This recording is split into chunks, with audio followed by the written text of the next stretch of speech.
Seorang wanita yang sedang menggendong bayinya terjatuh, dan bayinya secara tak sengaja jatuh ke dalam pelukan seorang pria asing. Ibu pria itu terkejut karena ia melihat ada tahi lalat di bahu bayi itu, persis seperti tahi lalat yang dimiliki anaknya. Ia mulai berpikir bahwa bayi itu mungkin cucunya, tetapi wanita itu segera pergi sambil membawa bayinya. Pria itu masih dalam keadaan terkejut. Ibunya kemudian mengirimkan sehelai rambut anaknya dan beberapa helai rambut yang tertinggal dari bayi itu untuk tes DNA.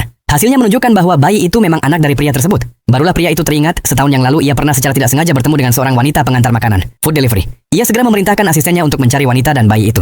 Suatu hari wanita itu datang ke perusahaan untuk mengantarkan pesanan bersama bayinya. Karena terlambat 1 menit, manajer marah dan menuntut agar pesanannya digratiskan.